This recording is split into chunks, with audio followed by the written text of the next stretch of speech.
Hey everyone, welcome and welcome back here to my channel where I play PineHut Zoo.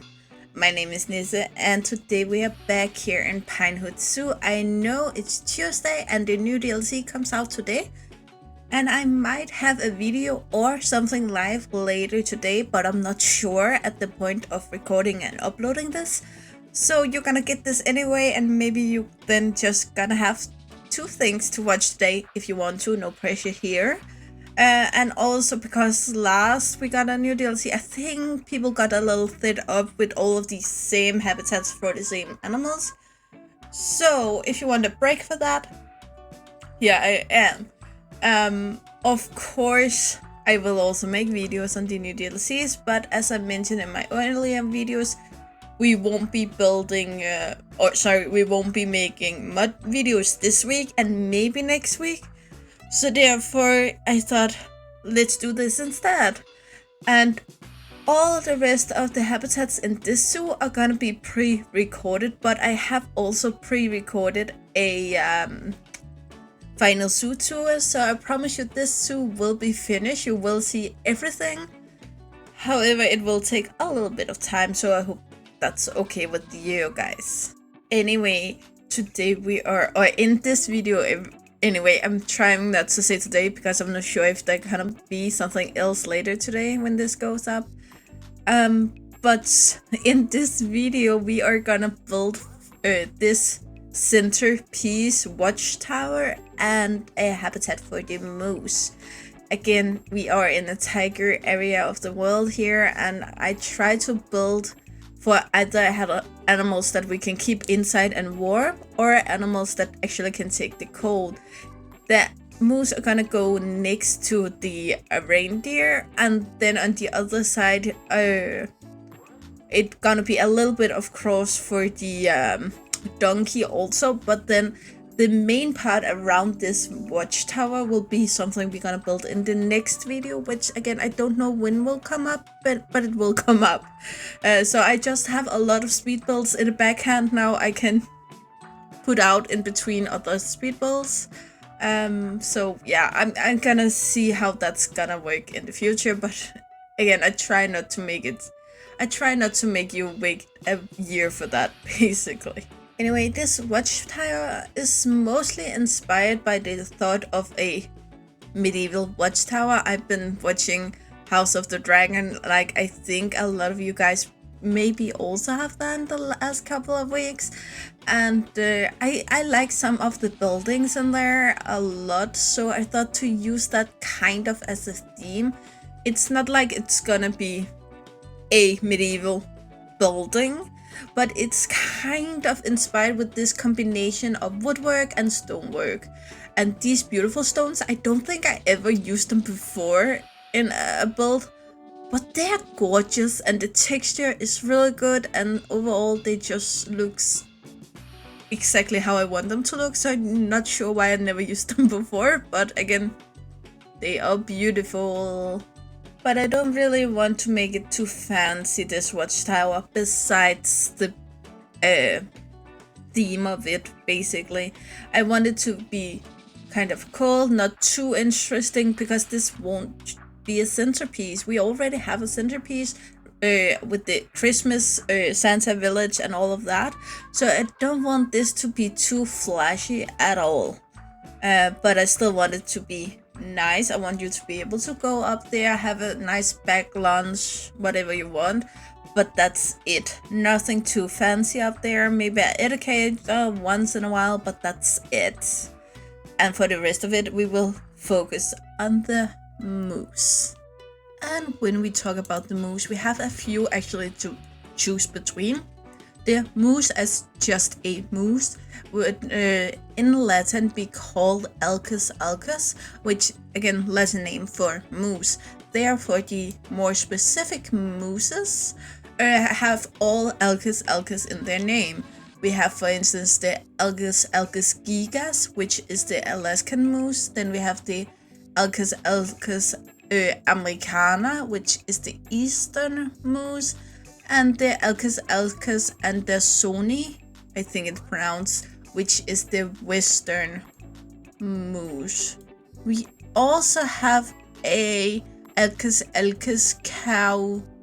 caucasicus, which is the Caucasian moose, which appears here to be extinct, so we're not gonna talk too much about this.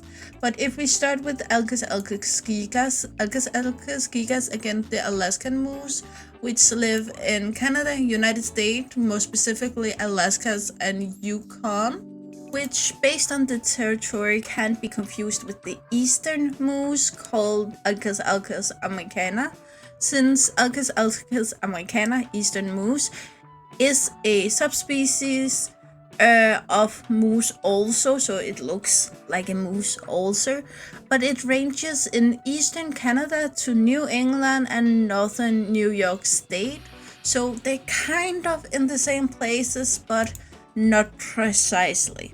So at this point you probably assume that since we have mooses in Norway, in North Asia, and a lot of places over on this part of the world, basically that the last moose, the western moose, must be that, which is the Alkes andersoni, and it's not.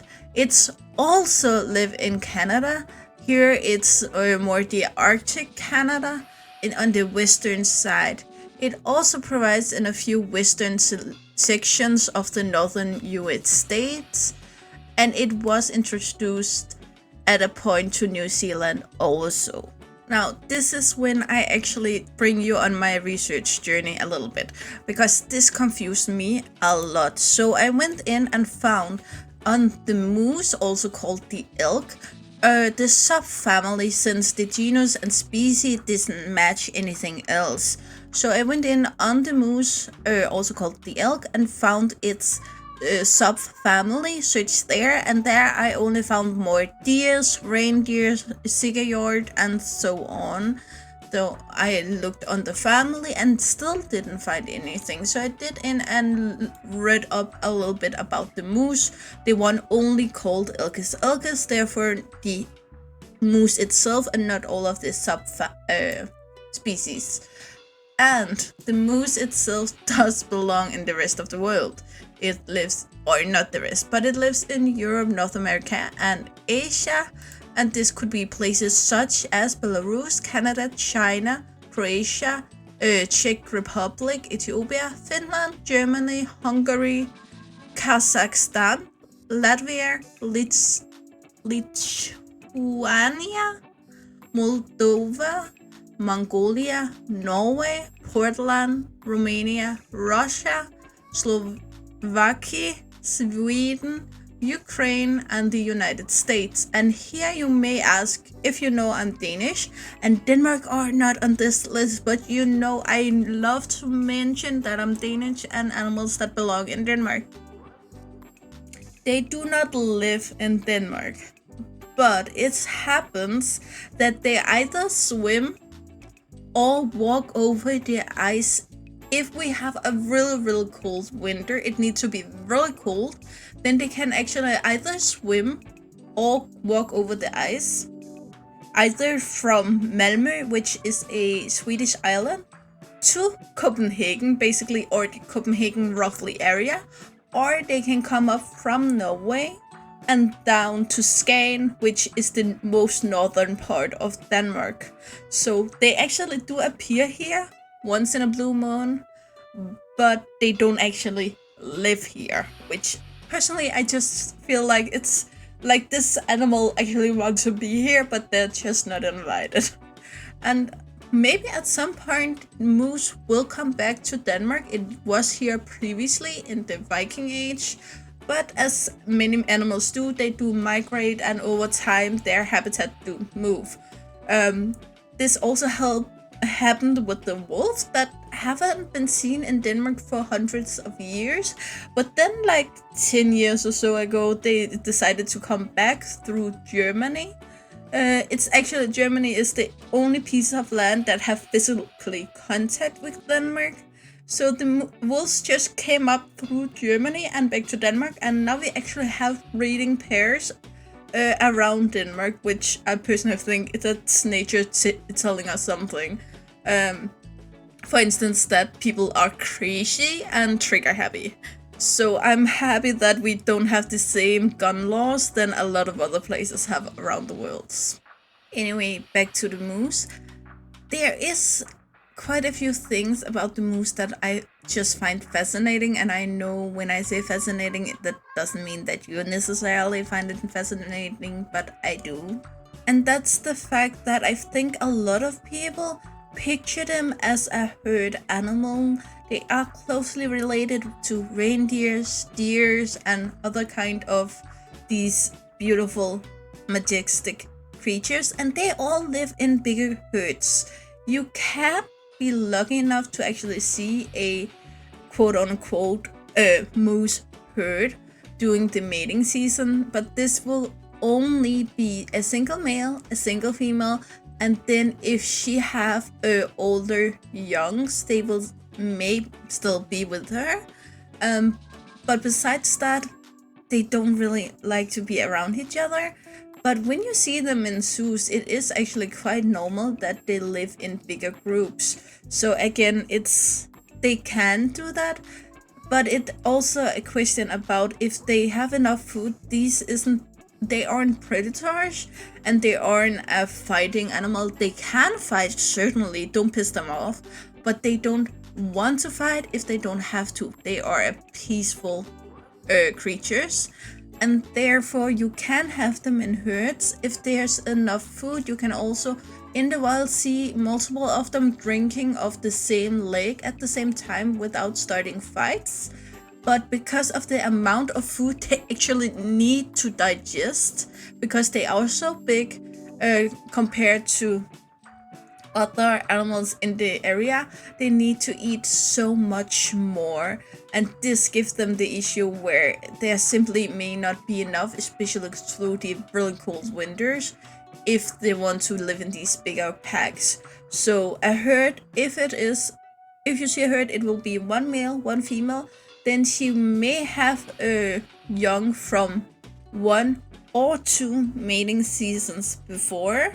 And that will only be for the time where they're together, where they will breed, and then he will go off again and find his own place to stay for the rest of the year. The moose isn't one of those animals you often talk about, if you can say it that way. It's not like I'm going to Africa, I want to see a lion or something like that. It is more one of those animals that are majestic when you see them, but they aren't the most fluffy or the most beautiful or even the biggest animal in the world, not by far. So therefore, the magic about them is pretty much when you see them and the beautiful places they live, that combined gives this magical effect of the moose. I personally know that growing up, I heard of mooses in a few different ways. One is that if you go to Norway or Sweden and you are driving on the countryside, for instance, I went there with a boyfriend at a point, and he was always ready for a moose just to jump out in front of the car, because even though a lot of us have tried to, I'm sorry, but hit a deer or something like that, most of the time you and the car, parts of the car at least, will survive. A moose doesn't move at all, and it can actually equals to hitting a brick wall, because even though the legs are fairly slender and thin, they are still really strong. So the moose will basically just stand there and you will hit it. So therefore, if you see these signs, they are a little bit different from country to country, but if you see these mostly triangular red signs with a picture of a animal, in Denmark I think it's a deer, in other countries it can be a moose or something else, drive carefully, because you may not survive if you hit the animal. It's not only about saving the animal, it's also about saving yourself. Besides that, they also have some other issues, primarily that they have the biggest antlers for most of the places they live, and therefore there are these trigger happy hunters that really want to catch them. Personally, I'm not against hunting if you are going to eat what you catch, but because if you are a meat eater, you're gonna eat, if it's one animal or the other, I don't see the difference. But if you hunt something just for fun and then don't even care about what happens to the body afterwards, don't do it. That's my thought of it. I'm sorry if someone are going to hate me now, but that's my thoughts. But humans aren't, of course, the only one wanting to hunt the moose. However, it depends on where in the world they are placed, but basically wolves, black bears, and grizzly bears are some of the main predators. However, lots of them don't want to take the fight up with a male giant moose, so they more prey on the weak, the sick, the old, and the young, which does affect a lot. Not that they take the old and the weak, but every time they take the young, that is the next generation that gets killed off, sadly.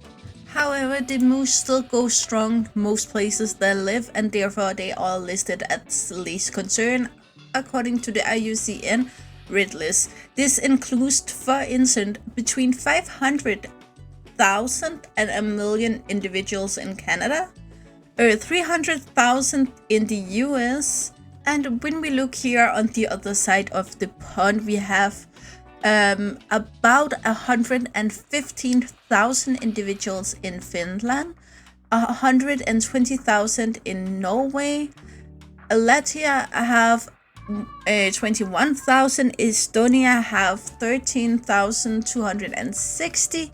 Moving down the list, there are more. I'm gonna skip some of them.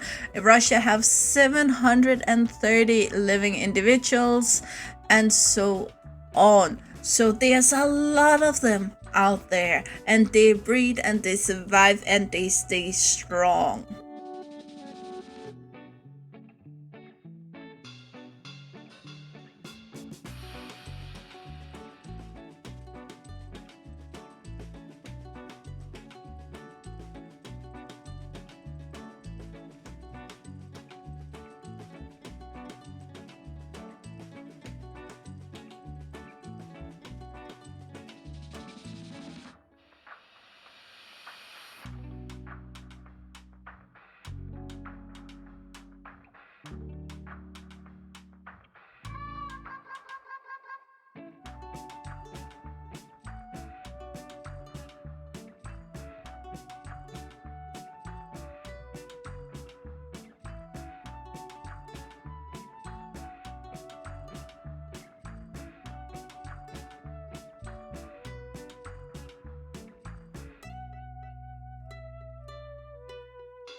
yeah, guys, that was all, and I really hope you like the take I'm having on this area.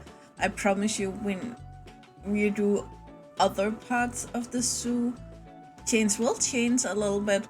But for now, in this little corner, I really like this wintry, snowy area, and we're gonna make at least one more habitat of that.